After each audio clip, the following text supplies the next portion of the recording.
Hey, what is up, guys? It is your boy Kingdom Soldier, and I'm back again with another commentary. What an exciting day. MLG has partnered with ESPN so that Call of Duty will be played at the next X Games in Austin, Texas, June 6th through the 8th. This is an amazing announcement. I don't even know, when I made my video about is Call of Duty a real sport, I had no idea this was going to be announced. I didn't know this until about 2 days ago. This is very, very, very exciting news. So I wanted to give it to you guys, but also kind of break down the way it's going to happen, how the teams are going to be chosen that are going to go, and some of the concerns that are flying around like crazy on Twitter. And if you guys watched my last video, just remember to be patient. Be patient with MLG. When we make steps forward, yes, it reveals some things that are broken or missing or that need to be changed, or rules that need to be made, boundaries that need to be set, and we have to trust that in time, MLG is going to make those decisions with constructive and positive feedback that we give them, you know, not the rantings and the ravings, but when we give them constructive feedback. And be patient. Be patient. MLG is making huge strides for the competitive scene, the community, the pro players, everybody, and the advances that are being made are good.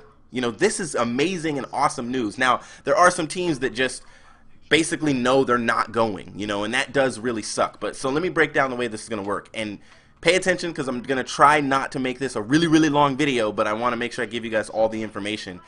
So basically, no prize pool. This is just for medals. I mean, literally like Olympic medals these guys are going to get. Like, you know, they're going to award, the X Games is going to award like a first place gold medal and a second place silver medal. These players are going to have medals, and I think it's really cool. The first X Games, I mean, what an amazing opportunity for competitive Call of Duty. And so the way it's going to work is that the top 3 teams from champs, and this is called an invitational tournament. When you hear the word invitational, that means that MLG is going to decide some of the people that go based on, they're just going to pick them. And so they've picked that the top 3 teams from Call of Duty Championships are going to X Games for sure. And that's Complexity, that's Optic, and that's Envious. Now, what a lot of people are saying was, well, of course they did that so that Optic Gaming and Team Envious could go and blah, blah, and they don't have to worry about, you know, the crazy worry that we had during regionals that Optic or Envious was going to get eliminated, and that was scary. And I want to say a couple things about this. Number one, we need our 2 biggest brands and our 2 most popular and most watched teams at this first X Games, this first ESPN MLG partnership event. We need those 2 teams there. So regardless of what team you're rooting for, what team you're on, how mad you are, regardless, these teams need to go in order for us to have the largest audience possible and to show the nation, so to speak, the people that are going to witness this and be exposed to competitive Call of Duty for the first time, to show them our 2 biggest and brightest brands. Now, number 2, the way that they're determining this is not only those 3 teams go, but the next 5 teams in Pro Points go. Optic, Envious, and Complexity are all in the top 8 for Pro Points. Let me say that one more time. Optic, Envious, and Complexity are all in the top 8 in Pro Points. So if they just said the top 8 teams are going, those 3 teams would go. Now, in my opinion, there's no way, even though Optic Gaming is like 6th right now in Pro Points, there's no way, they had a good finish yesterday at the 2K, there's no way that they're going to like fail the next 5K on May 11th and then and do so bad that they're just going to get no points and 2 teams are going to leapfrog over them. It's not going to happen, in my opinion. So, I mean, they would have to just like stop winning altogether. And so, in my opinion, those 3 teams would go no matter what. If they didn't even say that those 3 teams are going, if they said that it's based on Pro Points, the top 8 teams in Pro Points are going, Optic, Envious, and Complexity would still get to go. So calm down on the selective Illuminati. Oh, they just needed to make Optic go.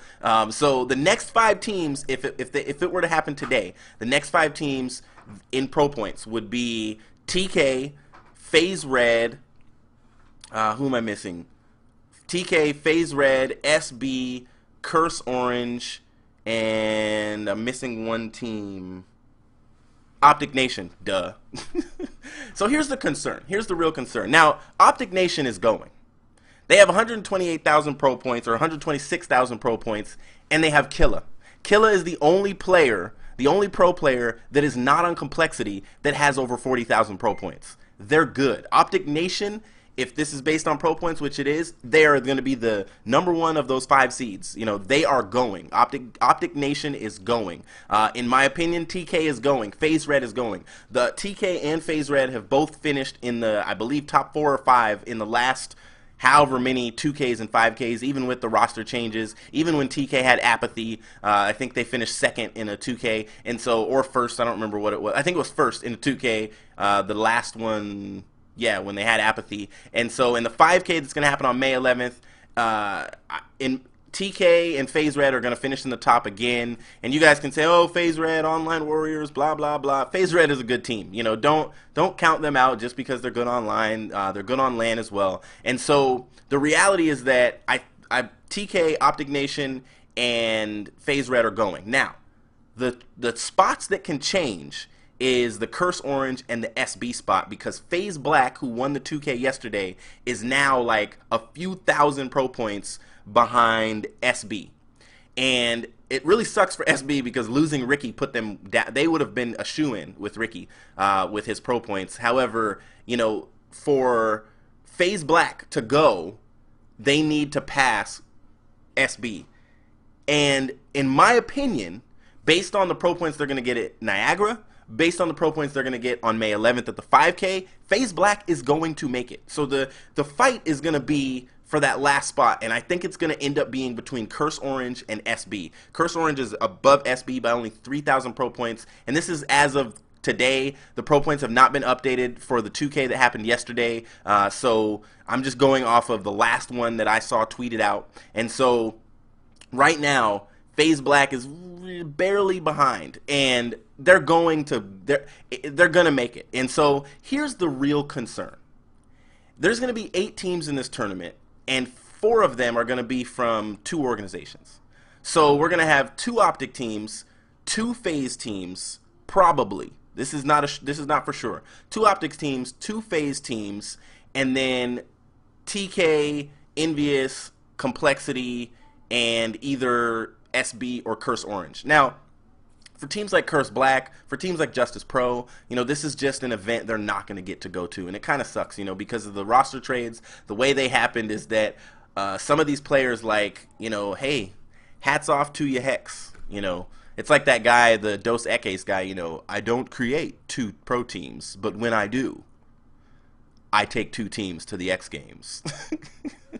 I mean, the reality is that, you know, they may be in the open bracket at Anaheim, but they're going to the X Games, and he's going to have 2 teams there. And so my question for you guys is that good for viewership to have 2 Optic teams and 2 FaZe teams at the X Games? Now, it is a known fact that since the beginning of Optic Gaming, that there has been just a little tussle between Optic and FaZe, and it's died down of recent. But if you look at like the Optic Gaming channel or the Optic Nation channel, I believe that the most watched video is an Optic versus FaZe, and then if you look at Nadeshot's channel, his most watched video is Optic versus FaZe on Modern Warfare 3, and so the beef is real, you know, between Optic and FaZe, and so maybe because those are literally the 2 biggest Call of Duty brands in general, like, outside of even competitive, those are the 2 biggest brands in Call of Duty on YouTube, Twitter. You don't beat those 2. You know, FaZe has more subscribers than Optic when it comes to their main channel, and they continue to grow. And I think I saw one of the FaZe members picked up 100,000 subscribers. Who was it? FaZe Rain? 100,000 subscribers and 6 million views in 1 month. In 1 month? That's ridiculous. And so maybe it's good for these 2 brands to clash. You know, yeah, somebody said on Twitter that there's multiple teams in different states. Now, the problem with this is that we're talking about 8 teams. We're talking about 8 teams going to an event, and 4 of them are going to be from 2 organizations. And so I don't know how Hex is going to root for who, and I don't know how Temper is going to root for who, and how that's going to work out. But you guys let me know what you think in the comments. And the last thing I'll say is that, you know, there was some people talking about how, you know, it's crazy there's no prize pool. And here's what I'll tell you guys. Prize pool is not where it's at. You know, I had the extreme pleasure of, and just, you know, I was lucky enough to talk to Hex, and, you know, I don't care what you say, he's just a human, yeah. But I was honored that he reached out to me and wanted to talk to me. and I appreciate the feedback he gave me because I said something wrong about an Optic player or something like that. But he also said to me, he said that one of the things that people don't realize is that it's not about the prize pool. It's not just about winning events. It's about giving your players a platform to build their lives off of, giving them a platform to just, when they're not on your team, that they can just still soar. And look at YouTube right now. Look at how many pro players are uploading to YouTube consistently. Now, I don't know if this was an agreement they made. I don't know what happened. But you look at guys like Dito and even like Burns Off and Tipsy, and people are now like uploading consistently, regularly. I look at my sub box and I'm like, holy moly, like pro players are uploading consistently. What is going on? I don't understand it. And I think people are still really starting to realize that, what Nadeshot did and what Scumpy has done and what a lot of these pro players have done and the brands they've grown, their personal brand, is going to take them far beyond being a member of a team. And so, these guys are getting salaries now, and I believe that stream revenue is being shared with the players. We even saw Censor complain about the stream revenue he was going to get for streaming for SB on MLG.TV. They were offering him 30% or something like that. And so the players are getting stream revenue as well, and MLG.TV in reality is, giving everybody a good opportunity to make some real good extra money. So you guys give me your opinion in the comments. I'm really interested to see once the Pro Points launch.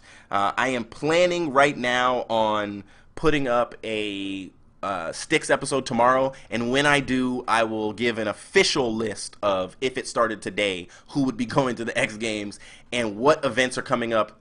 May 11th and Niagara are going to be huge. Watching that May 11th event and watching Niagara, those are going to be huge events, and ridiculously important. And remember what happened with League Play last year. The League Play grind was real.